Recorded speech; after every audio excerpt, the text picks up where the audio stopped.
Tennessee. Allow me to tell you some of the specific details of the good news that we're able to share.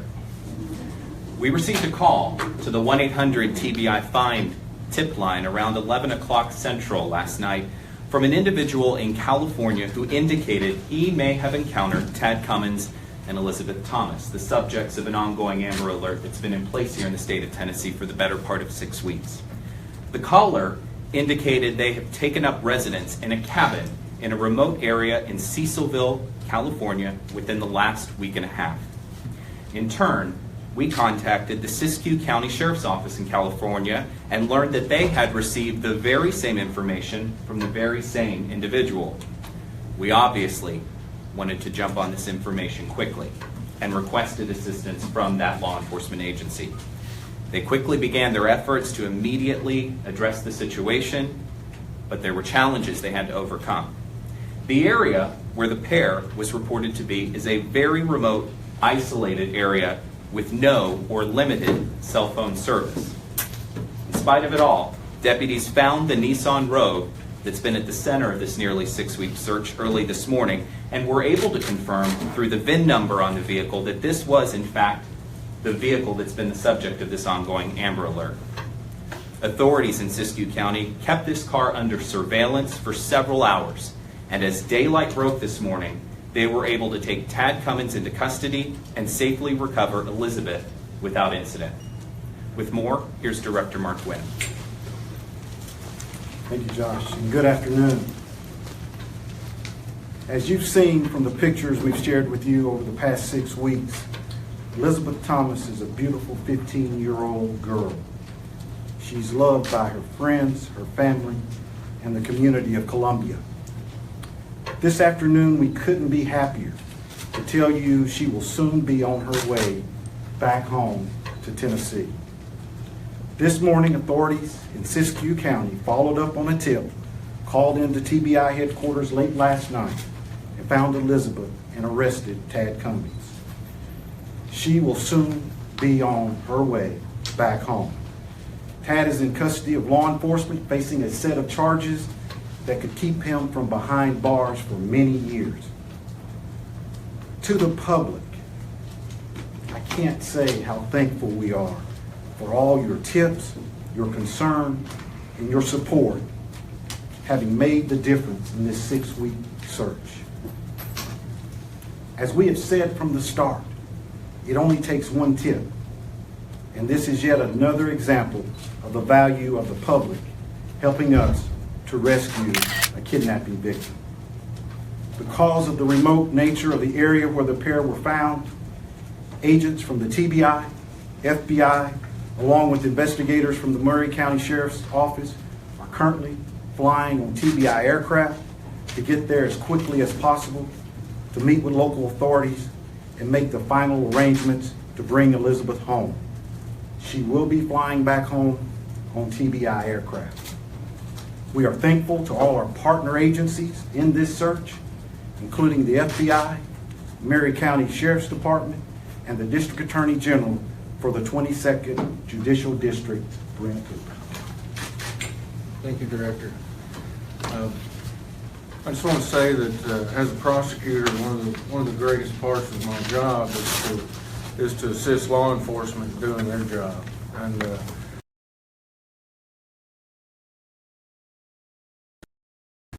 for well over a month, I've had the pleasure and the honor of helping our local, state, federal investigators as they try to find Elizabeth Thomas. And it's been a long time coming, but today their hard work paid off. And again, it's been an honor and a pleasure to help them as much as I could. But also, as a prosecutor, it's difficult to stand on the sidelines and watch the officers do their work, because prosecutors we can't go to work until the officers and the investigators have found that person and thankfully in this case returned everyone safely. So now it's time for the prosecution to get to work. Law enforcement still has work to do, and I know they will continue to work to build our cases for prosecution. And but it's now I'm grateful to say that now I can get busy as a prosecutor doing my job and hopefully bringing justice in this case. The state, as you all know, has an aggravated kidnapping charge and a misdemeanor sexual contact with a minor charge. I've been in collaboration with the U.S. Attorney's Office about the possibility of federal charges being brought and how best to address that situation along with the state charges. I met recently with the interim U.S. Attorney here, and they have been more than cooperative, and I believe at this time I'll turn it over to him and let him share a little bit about the potential charges. Thank you. Good afternoon, everyone. My name is Jack Smith. I'm the acting United States Attorney for the Middle District of Tennessee. I wanted to start by just complimenting our law enforcement partners here on the amazing job they did in this case. It was only yesterday that General Cooper and myself got together with FBI and TBI to go over the state of the investigation, and I left that meeting thinking there was literally nothing that these folks could do that hadn't already been being done. And I'm just so happy to see that this case has come to a good resolution. I can also tell you today that earlier today, my office filed federal charges against the defendant in this case. He is charged with transportation of a minor across state lines for the purpose of having criminal sexual intercourse. He will face a mandatory minimum sentence of 10 years on those charges and possibly quite longer. And as General Cooper said, he and I will work together on this investigation to make sure that justice is done. Thank you very much. Thank you. I'm Chief Deputy Ray Jeter, Maury County Sheriff's Department. It's a good day, and I'd like to lead with that, but I'm going to be very brief. First of all, I would just like to thank everyone for their help in this peaceful resolution of this case. The Sheriff Bucky Rowland, the Maury County Sheriff's Department, partnered with TBI, with the FBI, very early in this case, and it has been a group effort ever since. To that end, Sheriff Rowland and I would like to thank the TBI. We would like to thank the FBI. We'd also would like to thank all the local agencies across this country for their help. We fielded nearly 1,500 tips in this process, and in that process we partnered with every agency along the way, and we thank you for that. We'd also would like to thank our own people. Our own people put in the dedication and the countless hours they put in to see this resolution, and we thank you at the Sheriff's Department. We also would like to thank the media. We'd like to thank you for putting this and putting our message out and kept this going. We appreciate that. We also would like to thank the public. Ultimately, it took a tip from the public to see this resolution, and to the public I say I thank you for your help. We will continue to work with TBI, we'll continue to work with the FBI, and we'll continue to work with these agencies as we continue our investigation. Thank you. Good afternoon, everyone. I'm Matt Espenshade with the Federal Bureau of Investigation here in Nashville. Again, I'd just like to echo those thanks to countless numbers of officers across the country who helped us to run down over nearly 1,500 leads, to the officers here from the agencies that are standing in front of you who put in countless hours. And they ask nothing of that, just that the justice is done. And in this case, I feel we're on the tip of that. We are now out of the search stage. We are going to pursue justice in this case, and along that time I hope that we can heal as a community, as the victims, and I'd just like to thank everyone in this room because you kept this at the forefront of the news. Great job by TBI for leading up this cause, Maury County Sheriff's Office. We're glad to play a part of it as the FBI, and now we're on to the prosecution stage. So thank you very much to everyone. Just want to also let you know that representing TBI is our Deputy Director, Jason Locke. At this point, we will open it up for any questions. As I've indicated, this is still an active and ongoing investigation and a fluid situation in terms of the recovery of Elizabeth Thomas and the arrest of Tad Cummins, so we might be limited in terms of what we can offer, but we'll certainly try to do our very best. This is a question for General Cooper. You've been very close to this all the way through. Can you say anything about Elizabeth Thomas's condition? At this time, all we know is that she's apparently healthy and unharmed. It will be, of course, our knowing that, our main concern is how is she emotionally and mentally.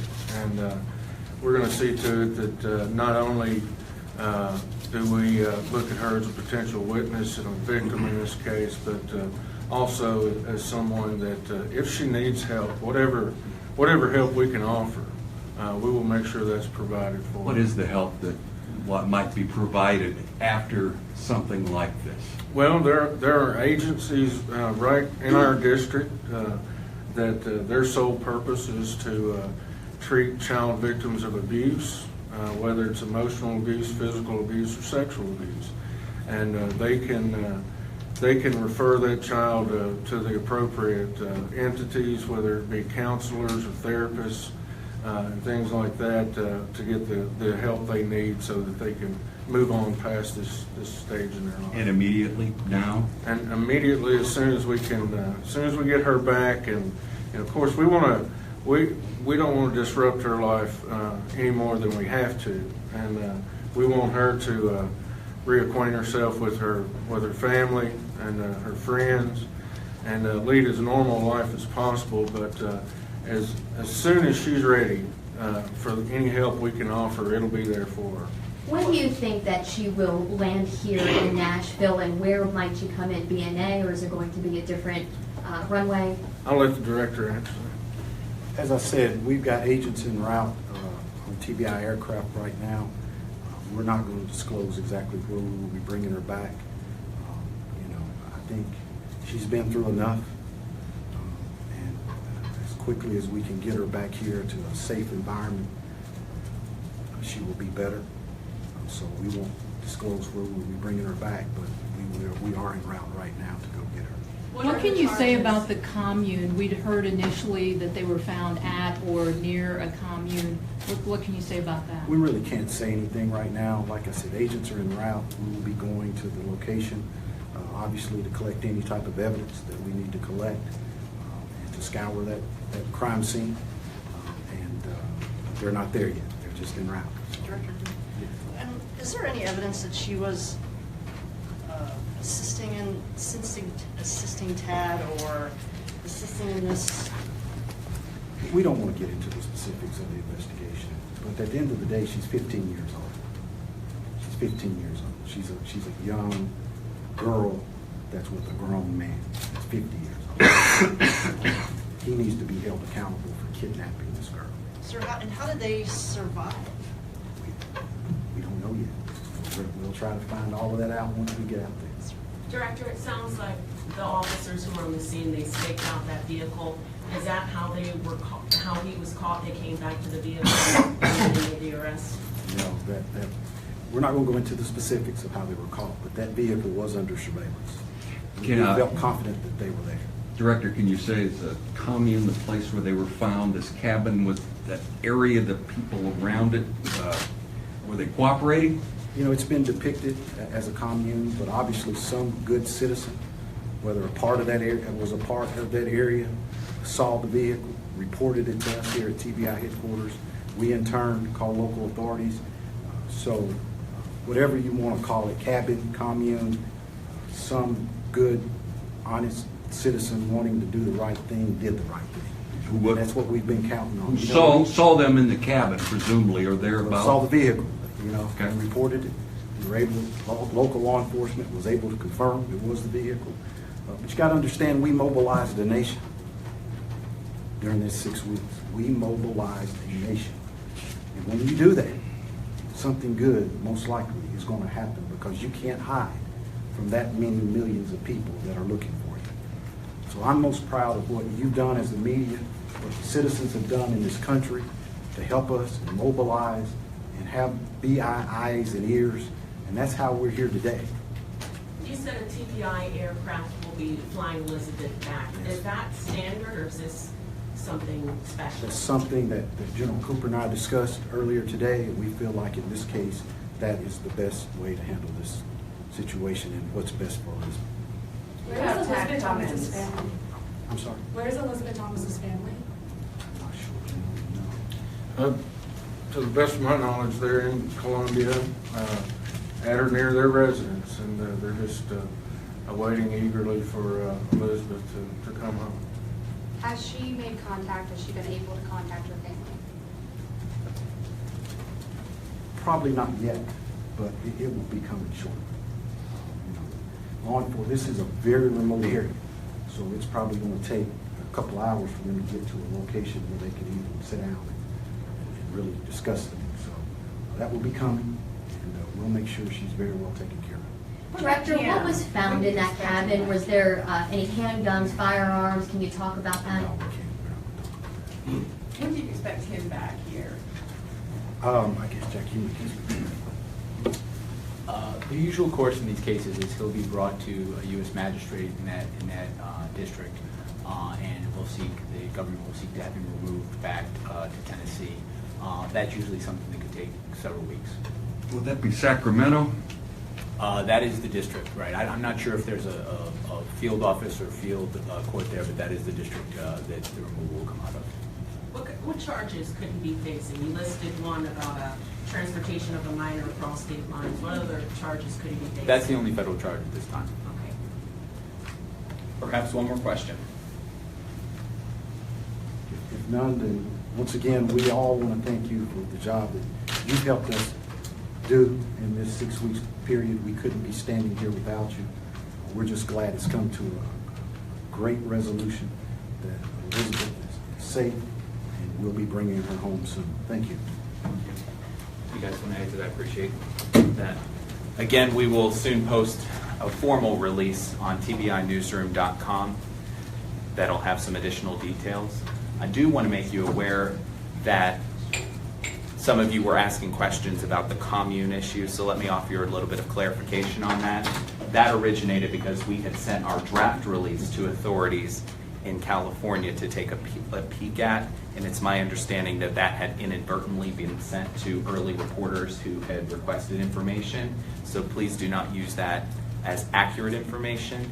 You'll note that our release that we issue shortly refers to a cabin in a rural area, and so that's our understanding at this point. We have backed off on language centered on commune, and we would appreciate your subsequent reporting to do the same. That's why we were asking. Sure. Yes, and I understand that's why we're going to take a moment to clarify that for you. And you'll have that in the release? Yes, our release, you'll note, refers to it as a cabin in a rural area. So we won't be referring it to it necessarily as a commune at this point, but as you heard the director allude to, we're still trying to gain the circumstance. And let me offer a bit of context on that. It's our understanding that the sheriff's office in that particular county is every bit of 2 hours away from where they were found in the county. So this is a very large county. It's my understanding it's approximately 9 or 10 times the size of Maury County, just to give you a little bit of context, in Northern California.